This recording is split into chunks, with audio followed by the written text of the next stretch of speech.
Abonnez-vous et cliquez aussi sur la petite cloche de notification pour ne rien rater de nos prochaines vidéos. N'oubliez pas de partager aussi la vidéo et de la liker.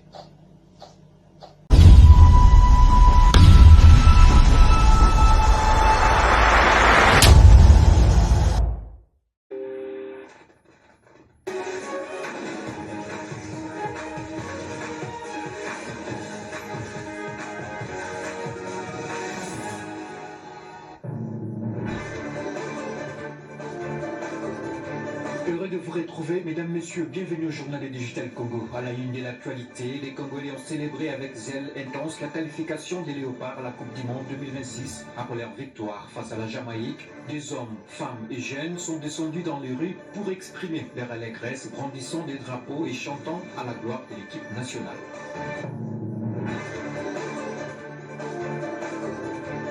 La République démocratique du Congo était en ébullition ce mercredi 1er avril après sa qualification mondiale 2026. Dans les rues de Kinshasa, la capitale, les Quinois rencontrés sont tellement émus. Par ailleurs, ils invitent les Léopards à améliorer certains déchets techniques constatés.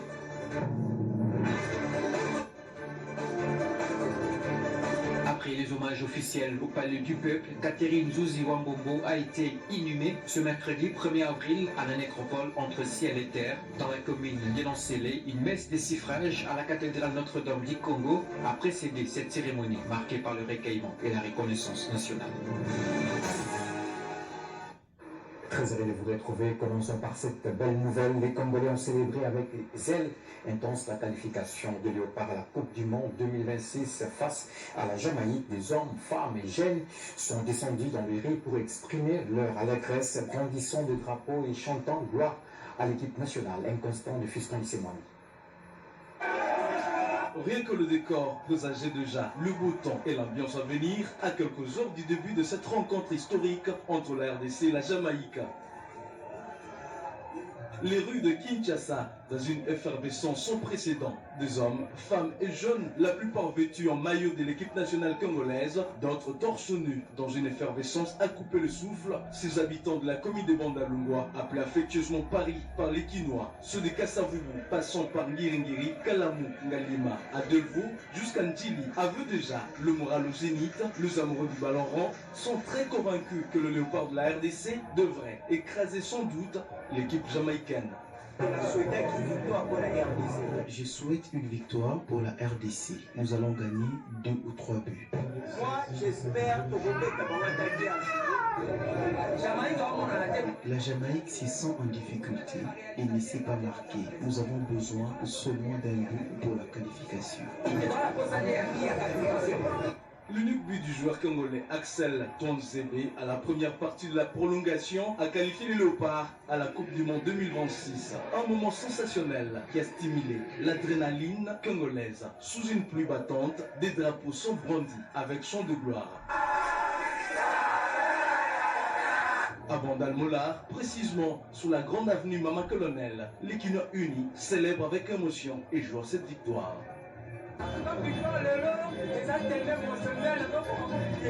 J'ai beaucoup d'émotions pour cette victoire, c'est incroyable. Depuis 1974, voilà que nous sommes de nouveau qualifiés. Les Léopards prouvent leur férocité. Nous avons lutté beaucoup de buts, mais tant pis, on est passé. Malgré la prolongation, nos joueurs ne se sont pas fatigués. Je suis très heureux.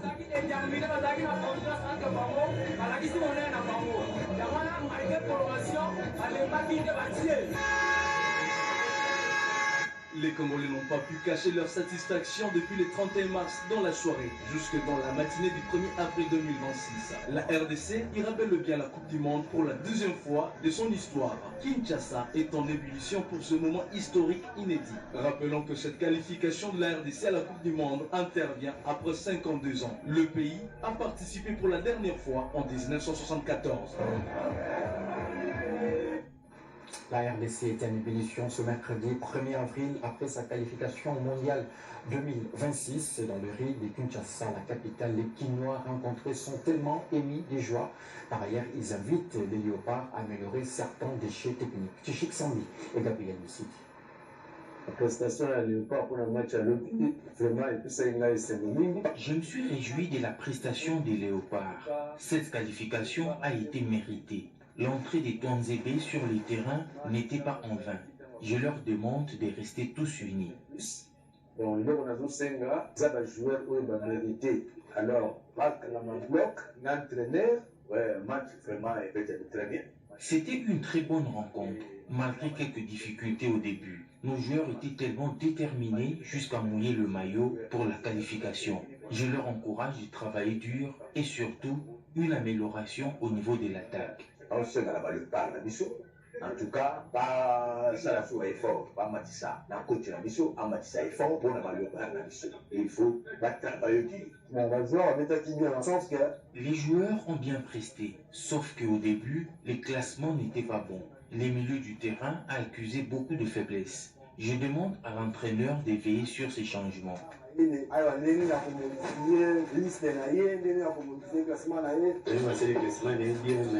En dépit des quelques déchets techniques, les Léopards ont globalement bien joué. Mais je souhaiterais aussi que nous ayons un bon dribbleur ou un meneur de jeu au sein de l'équipe nationale.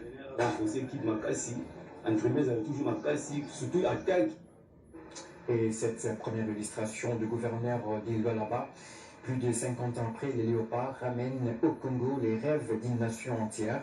Cette victoire n'a pas de camp, pas de couleurs politiques, elle est l'âme de notre peuple qui se révèle debout, une et indivisible.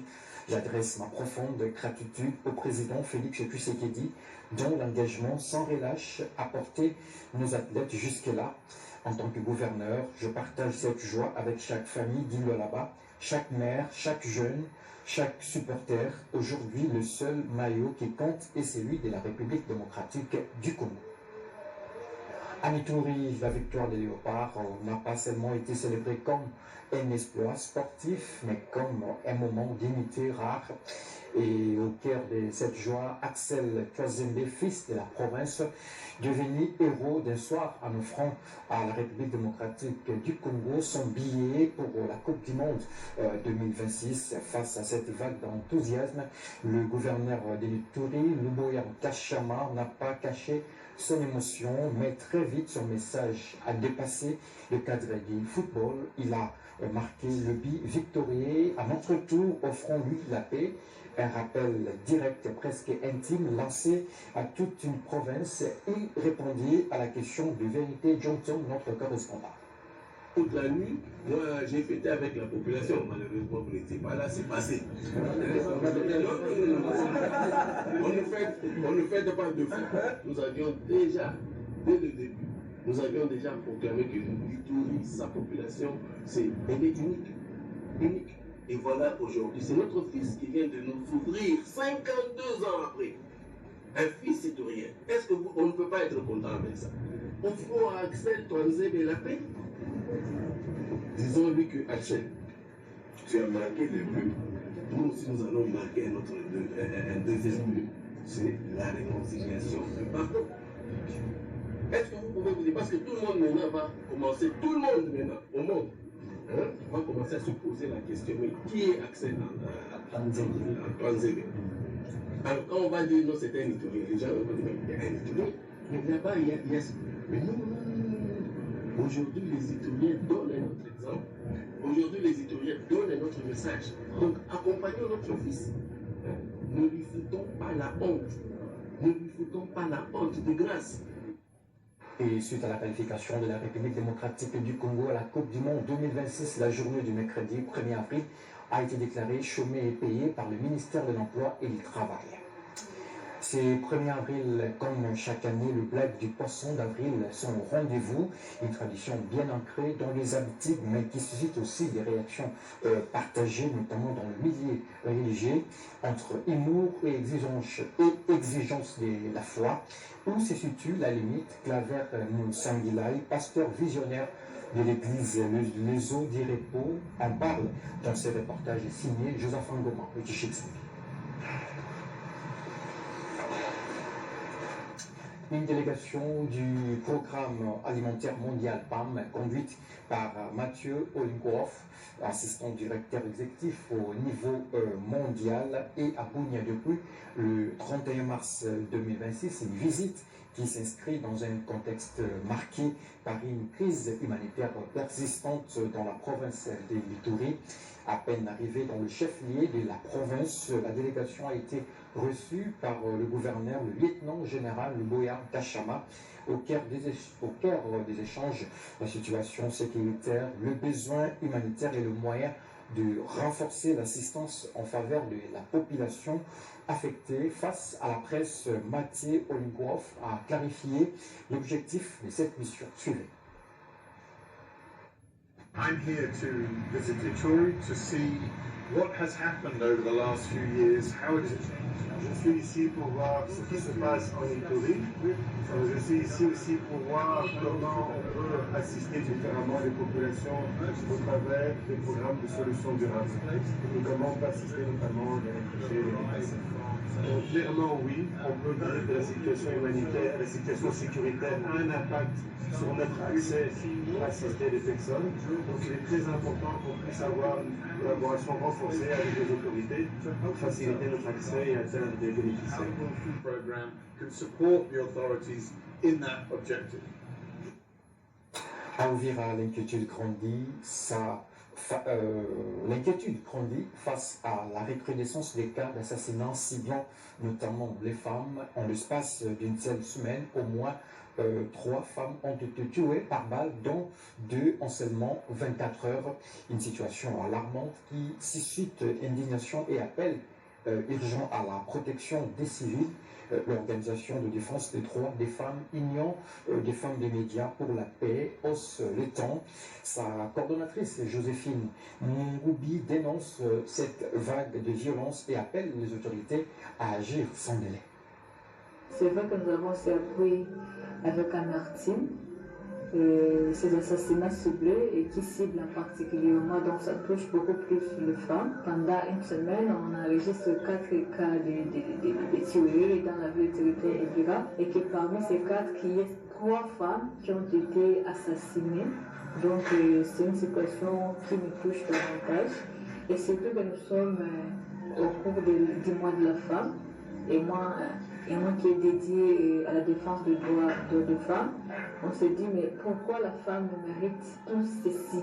Parce qu'elle est victime de viols, elle est victime de violences basées sur les genres, et ça ne suffit pas.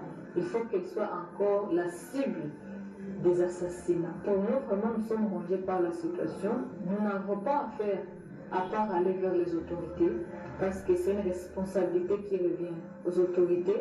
Ces autorités, à tous les niveaux, niveau local, niveau provincial, niveau national, de réfléchir comment mettre de nouveaux mécanismes en pratique pour arriver à sécuriser la population en général et en particulier les femmes.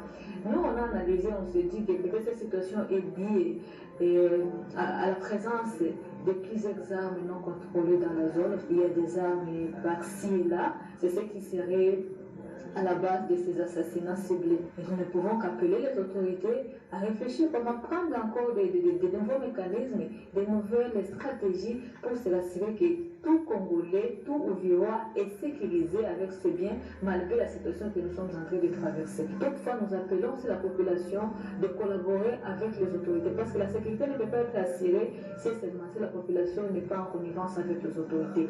Parce que peut-être la population peut dénoncer auprès des autorités s'il y a des cas suspects dans la communauté. Le personnel soignant de l'hôpital général de référence de Beni en Nord Kivu s'engage à améliorer ses prestations pour atteindre les caps 0 décès maternel. C'est à l'issue des dialogues communautaires tenus ce mercredi 1er avril dans l'enceinte même de cette structure sanitaire auquel ont pris part tous les intervenants de la chaîne de traitement des patients.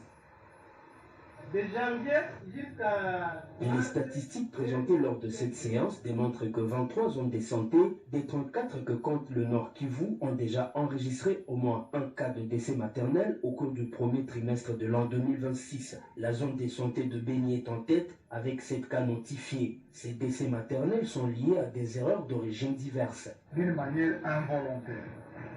C'était par ignorance, c'était par... peut-être oubli,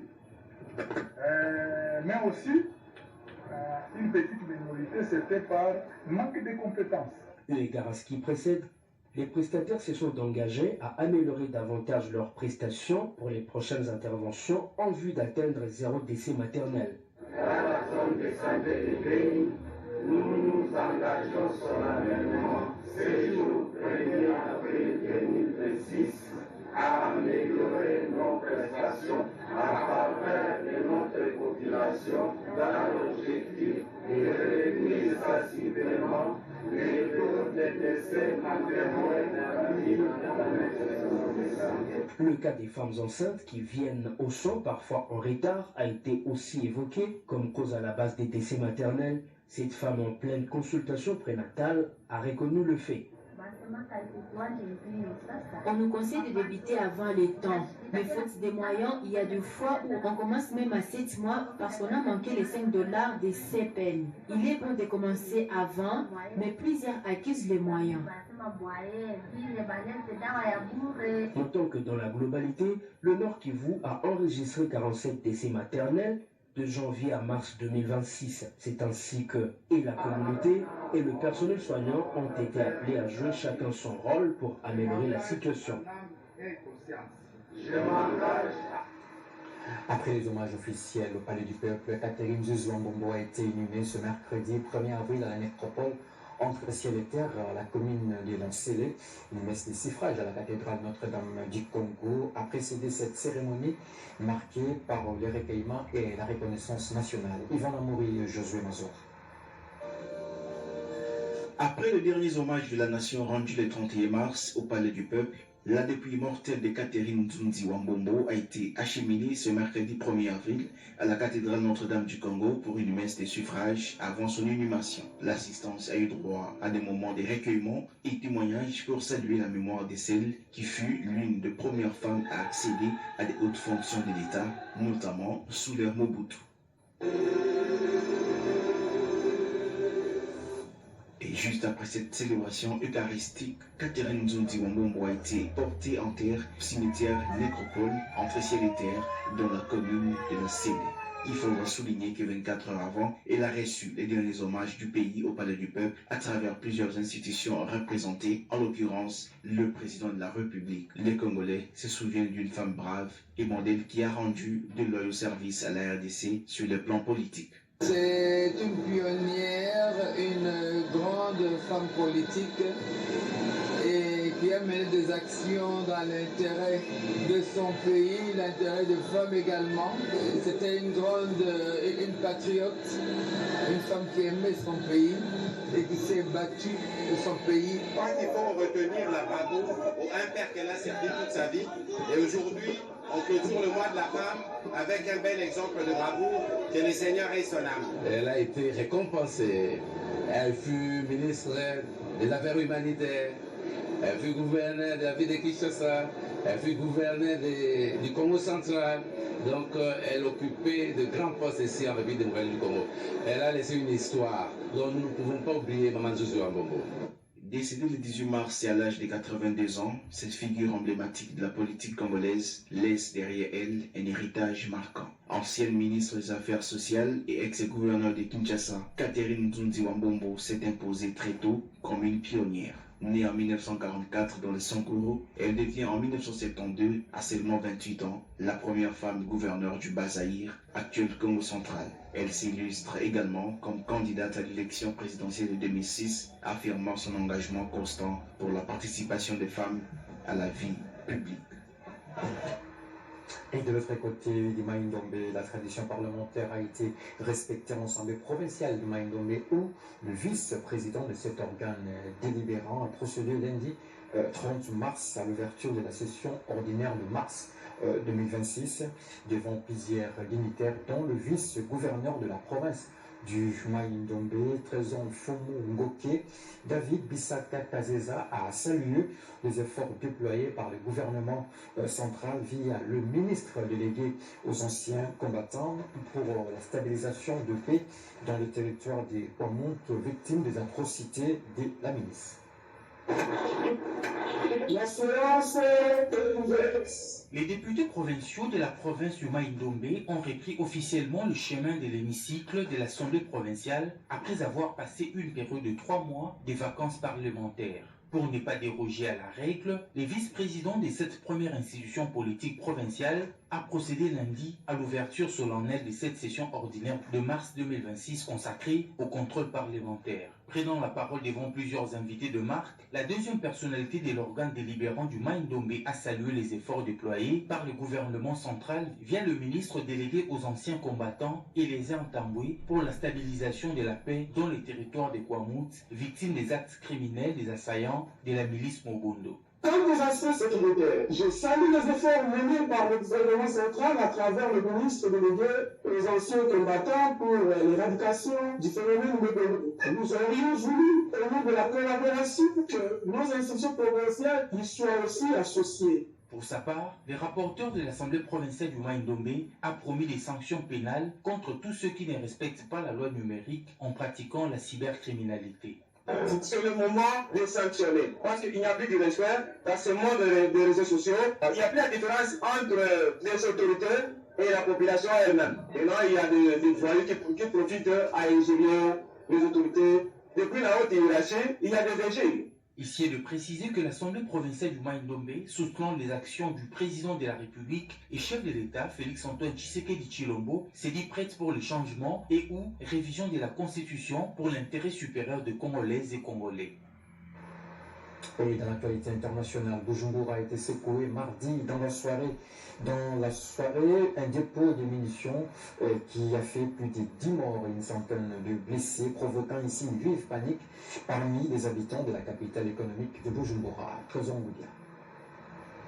Soirée noire à Bujumbura, capitale du Burundi. Un incendie s'est déclaré mardi dans le dépôt de munitions d'un camp militaire de Bujumbura, faisant plus de 10 morts et une centaine de blessés. L'incendie a aussi provoqué les explosions dans plusieurs quartiers de la capitale économique du Burundi. Selon un haut gradé de la police burundaise, le feu a commencé dans une partie de l'arsenal qu'on appelle l'abri, où sont entreposées les armes lourdes et les munitions. De grosses explosions ont suivi pour les éclats ont pu atteindre les munitions et armes légères jusqu'à un grand stock de médicaments, de vivres et des milliers de matelas entreposés dans les camps bases en attendant d'être distribués dans d'autres camps. Signalant que l'arsenal du camp base où a démarré l'incendie est le principal dépôt d'armes et de munitions de l'armée burundaise. Les camps bases qui abritent également de nombreux dépôts logistiques de l'armée est situé à Musaga, un quartier densément peuplé du sud de Bujumbura. Il jouxte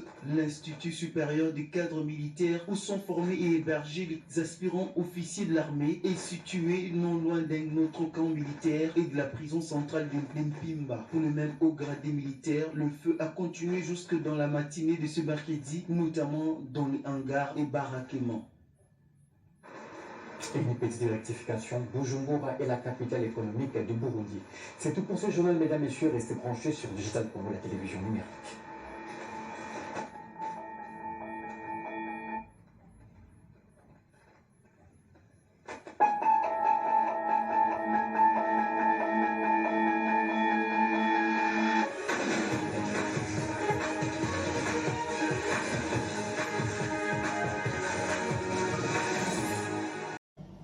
Abonnez-vous et cliquez aussi sur la petite cloche de notification pour ne rien rater de nos prochaines vidéos. N'oubliez pas de partager aussi la vidéo et de la liker.